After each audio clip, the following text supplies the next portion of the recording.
नमस्कार। आज हम एक ऐसे आइडिया की कहानी को समझेंगे जिसने यूरोप का नक्शा ही बदल कर रख दिया। जी हाँ, ये कहानी है राष्ट्रवाद की, यानी नेशनलिज्म की। हम ये जानेंगे कि आखिर ये विचार पैदा कैसे हुआ, कैसे ये पूरे के पूरे कॉन्टिनेंट में फैल गया और कैसे इसी विचार ने नए देश बनाए और दुनिया को पहले विश्व युद्ध की आग में भी धकेल दिया। तो हमारी कहानी की शुरुआत होती है एक तस्वीर से। साल था 1848। इसे बनाया था एक फ्रेंच आर्टिस्ट फ्रेडरिक सोरिये ने। जरा स्क्रीन पर देखिए, लोगों की एक बहुत लंबी लाइन है जो स्टैच्यू ऑफ लिबर्टी के सामने से गुजर रही है और जमीन पर राजाओं के टूटे हुए ताज बिखरे पड़े हैं। ये सिर्फ एक तस्वीर नहीं थी, ये एक सपना था। एक ऐसी दुनिया का सपना जहां लोग राजा की प्रजा बनकर नहीं बल्कि एक आजाद देश के नागरिक बनकर जिएंगे। उस जमाने के लिए ये एक बहुत ही क्रांतिकारी, एक रेवोल्यूशनरी आइडिया था। तो इस पूरे विश्लेषण में हम राष्ट्रवाद के इस आइडिया के पूरे सफर को देखेंगे, इसके जन्म से लेकर इसके एक खतरनाक रूप लेने तक। हम समझेंगे कि ये विचार आखिर आया कहाँ से, इसने पुरानी ताकतों से लड़ाई कैसे की, कैसे क्रांतियों को जन्म दिया, जर्मनी और इटली जैसे बड़े देश कैसे बने, ब्रिटेन का रास्ता इन सबसे अलग क्यों था, और आखिर में कैसे यही विचार साम्राज्यवाद यानी इंपीरियलिज्म में बदल गया। तो राष्ट्र या नेशन का ये जो आइडिया है, ये सबसे पहले मजबूती से सामने आया 1789 की फ्रांसीसी क्रांति से। देखिए, इस क्रांति से पहले आम लोगों की पहचान क्या थी? वो या तो किसी राजा की प्रजा थे या फिर अपने छोटे से इलाके से जुड़े थे। वो खुद को एक राष्ट्र का हिस्सा नहीं समझते थे। फ्रांसीसी क्रांति ने ही राजा की अनलिमिटेड पावर को चैलेंज किया और ये आइडिया सामने रखा कि देश पर हक राजा का नहीं बल्कि उसके नागरिकों का है। अच्छा, क्रांतिकारियों ने लोगों के अंदर ये हम एक है वाली भावना जगाने के लिए कई बड़े ठोस कदम उठाए। उन्होंने लब पात्री यानी पितृभूमि और लेस सिटोएन यानी नागरिक जैसे विचार दिए। ये सिर्फ शब्द नहीं थे, ये एक नया नजरिया था कि देश किसी राजा की प्रॉपर्टी नहीं बल्कि सभी नागरिकों का एक साझा घर है। राजा के झंडे की जगह नया तिरंगा झंडा लाया गया। पूरे देश में एक जैसे कानून लागू किए गए। बिजनेस को आसान बनाने के लिए अंदरूनी टैक्स हटा दिए गए और फ्रेंच को पूरे राष्ट्र की एक कॉमन भाषा बनाया गया। क्रांति के बाद कहानी में एंट्री होती है नेपोलियन बोनापार्ट की। हाँ, ये सच है कि उसने फ्रांस में डेमोक्रेसी को खत्म कर दिया था, लेकिन 1804 में वो एक सिविल कोड लेकर आया।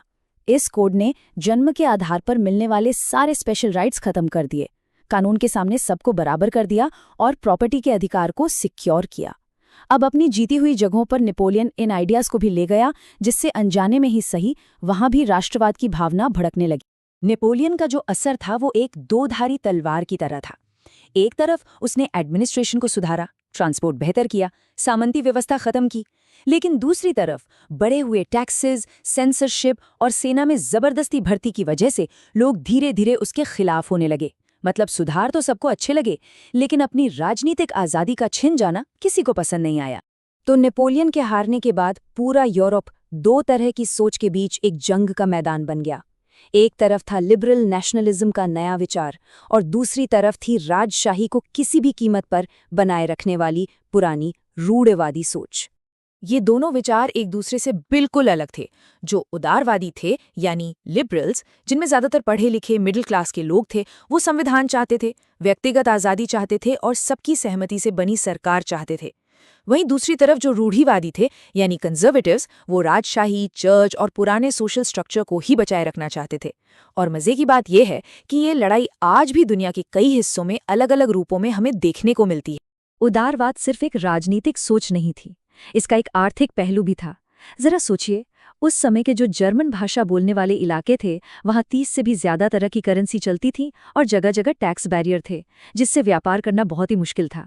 इसी प्रॉब्लम को सॉल्व करने के लिए 1834 में प्रशिया की पहल पर ज़ोल्वेरिन नाम का एक कस्टम यूनियन बनाया गया। इसने आर्थिक एकता के जरिए राजनीतिक एकता का रास्ता तैयार कर दिया। और ज़ोल्वेरिन का असर कितना जबरदस्त था। इसने न सिर्फ व्यापार की रुकावटें हटाईं, बल्कि 30 से भी ज्यादा चल रही करेंसियों को घटाकर सिर्फ 2 कर दिया। इस आर्थिक एकीकरण ने लोगों में एक साझा जर्मन पहचान की भावना को और भी मजबूत किया।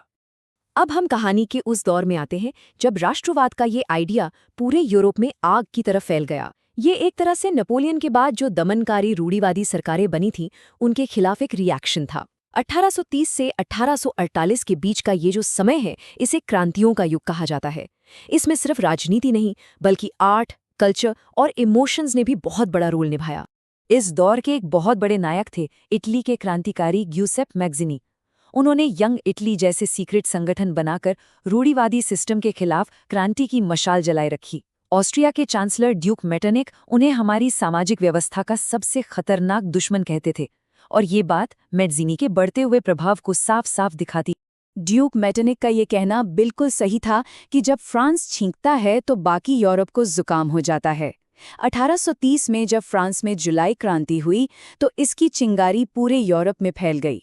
इसी से प्रेरणा लेकर बेल्जियम में भी विद्रोह हुआ और वो यूनाइटेड किंगडम ऑफ नीदरलैंड से अलग होकर एक आज़ाद देश बन गया। राष्ट्रवाद सिर्फ लड़ाइयों और राजनीति से ही नहीं फैला। रोमानियत या रोमांटिसिज्म नाम के एक कल्चरल मूवमेंट ने भी इसमें बहुत बड़ा रोल प्ले किया। आर्टिस्ट और कवियों ने तर्क और साइंस की जगह इमोशंस पर जोर दिया। जैसे German philosopher Johann Gottfried Herder का मानना था कि सच्ची संस्कृति आम लोगों, दास वुल्क, के लोकगीतों और लोक कथाओं में ही मिलती है, और इसी से एक राष्ट्र की सच्ची आत्मा बनती है।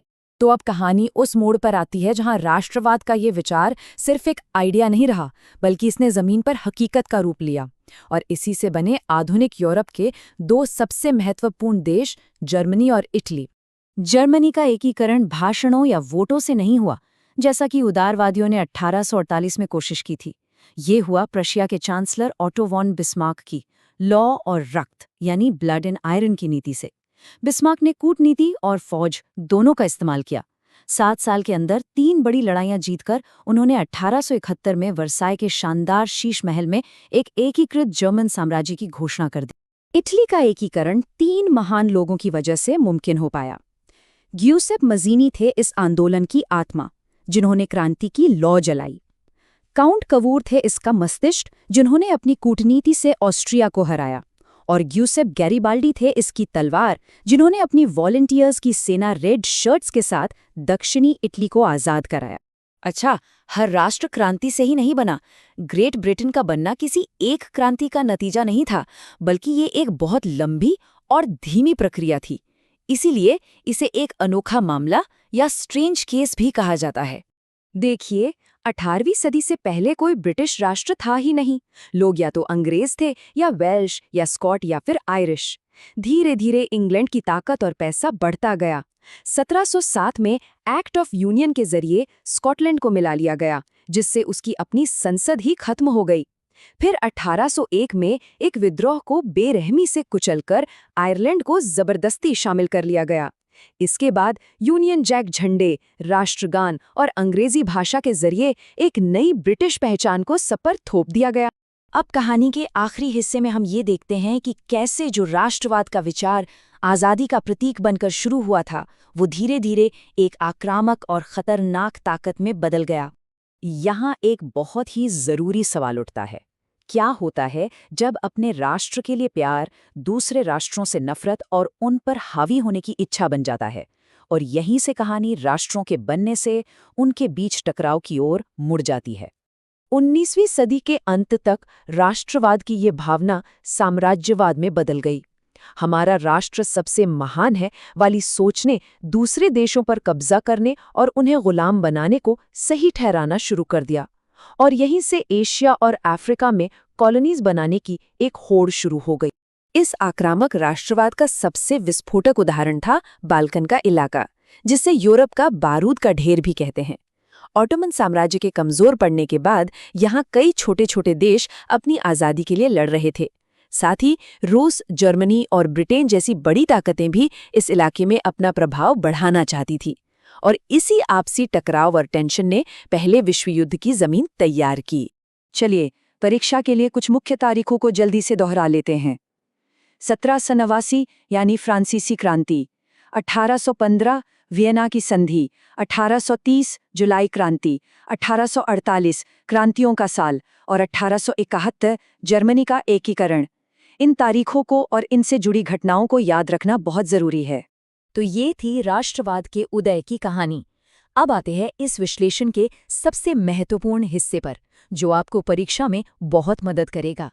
यहाँ कुछ ऐसे सवाल हैं जो बोर्ड एग्जाम में अक्सर पूछे जाते हैं। ये हैं कुछ छोटे प्रश्न। जैसे अगर पूछा जाए कि ज़ोल्वेरिन क्या था, तो आपको याद रखना है कि यह एक कस्टम यूनियन था जिसने व्यापारिक बाधाओं को हटाकर जर्मन राज्यों को आर्थिक रूप से जोड़ा। इसी तरह बाकी सवालों पर भी एक नज़र डालिए और सोचिए कि आप उनका सटीक जवाब कैसे लिखेंगे। और ये हैं कुछ बड़े प्रश्न जिनके लिए आपको थोड़ा गहराई से सोचना होगा, जैसे फ्रांसीसी क्रांतिकारियों ने वो कौन से कदम उठाए थे, 1830 के दशक में आर्थिक मुश्किलें क्यों थीं और जर्मनी का एकीकरण कैसे हुआ। इस विश्लेषण को ध्यान में रखकर आप इन सभी सवालों के जवाब बहुत अच्छी तरह से दे सकते हैं। ये आपको परीक्षा में बेहतर अंक लाने में ज़रूर मदद करेगा।